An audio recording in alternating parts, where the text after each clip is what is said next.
tu vas devenir un véritable problème pour les femmes quand tu seras en rétention. Et c'est de ça dont on va parler dans la vidéo. Donc reste branché. Yo la team, c'est votre gars Is Different. J'espère que vous avez pris soin de vous, de votre énergie, de vos vibrations, ce genre de choses. Moi en tout cas ça va super bien. Aujourd'hui on va parler de rétention, relation. Pourquoi tu seras un véritable problème pour les femmes une fois que tu auras véritablement adopté ce mode de vie, ce mode d'excellence, ce mode de détachement au niveau de ta sexualité. Je ne sais pas si tu as déjà vu une femme en action lorsqu'on lui demande par exemple de montrer son game, de lui montrer comment elle récupère un numéro, comment elle drague un homme. Par exemple dans les vidéos où les gens font des interviews dans la rue, les micro-trottoirs, ce genre de choses. J'ai vu plusieurs fois des hommes mettre au défi une femme d'aller prendre le numéro d'un homme. Et en général c'est assez catastrophique. C'est assez catastrophique parce que leur game était pathétique, leur game était nul. Ça se voit qu'elles n'avaient jamais eu à faire ça de leur vie et donc le résultat était vraiment difficile à regarder. Et pourquoi ce résultat-là? C'est parce que en général, elles allaient voir ces personnes et ces personnes, en fait, elles ne veulent absolument pas d'elles. Elles n'ont aucun désir pour elles. Elles sont détachées. Et toi, quand tu passes en rétention et que tu te détaches du fait de vouloir tremper ton biscuit partout, de vouloir absolument avoir des relations avec toutes les femmes, en fait, tu deviens intouchable. Parce que le game, souvent des femmes se base sur le fait qu'en face d'elles, il y a un homme qui veut la voir. En face d'elles, il y a un homme qui la veut dans son lit.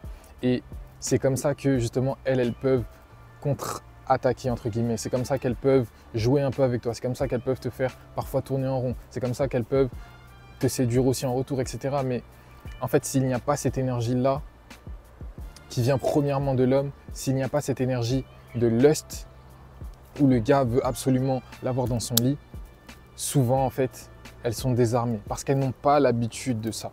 Elles n'ont pas l'habitude de rencontrer une poignée d'hommes, une horde d'hommes qui sont là, qui sont présents, qui la séduisent, etc. Mais qui n'ont pas forcément ce besoin en fait d'aller plus loin que ça, qui n'ont pas cette dalle, qui n'ont pas cette nécessité d'aller au fin fond du goal, d'aller au fin fond du truc. Pourquoi? Parce qu'ils sont déjà en train de se retenir eux-mêmes, ils sont déjà en train de se dire non à eux-mêmes. Et quand tu te dis non à toi-même, tu peux dire non au monde entier. Quand tu arrives à te priver toi-même, tu peux priver le monde entier. Le monde entier n'aura pas cet effet sur toi. Ils ne pourront pas te détourner de ta voix, ils ne pourront pas te manipuler d'une certaine manière. Et c'est là où tu deviens vraiment dangereux. Et c'est ça, c'est une chose aussi que j'ai vraiment énormément remarqué parce que justement, tu n'as pas ce besoin-là. Et le détachement, il est totalement différent. Et quand par exemple, je vais repenser à des périodes avant rétention, des périodes avant maîtrise de ce mode de vie, de cet état d'esprit, parce que ce mode de vie-là, il entraîne aussi un état d'esprit. Il entraîne une manière de voir le monde, de voir les femmes, de se détacher de tout ça.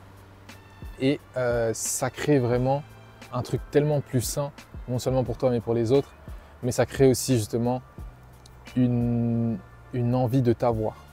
Ça crée une envie de t'avoir dans le sens où, comment ça se fait que lui, il n'agit pas de la même manière que tous les autres? Comment ça se fait que il n'est pas en train de simper derrière moi? Comment ça se fait que tout ça? Et je pense bien que tu le sais, mais les choses que les femmes n'arrivent pas à voir, ce sont des choses qu'elles veulent encore plus.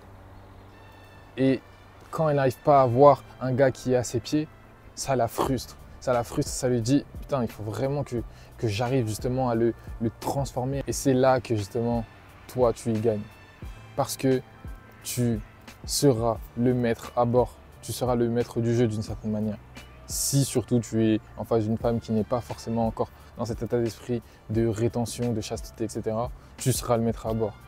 Parce que tu ne te laisseras pas déphaser, tu ne te laisseras pas guider seulement par la sexualité. Tu pourras la côtoyer, tu pourras jouer avec elle entre guillemets, tu pourras jouer simplement sur le terrain de « Ok, pour l'instant on va jouer au niveau de qui es-tu, quelle est ton âme, qui est en face de moi, etc. » Et tu essaieras de la creuser, etc. Mais tu ne seras pas juste là en train de regarder seulement son physique et te dire « Oh, j'ai envie de tremper mon biscuit, oh, j'ai envie de, oh, j'ai envie de l'avoir dans mon lit, etc. » Tu n'auras pas cette aura-là. Tu auras une aura pure, une aura saine, une aura tranquille, une aura apaisée, une aura calme, une aura réconfortante. Pourquoi? Parce que tu es maître de toi.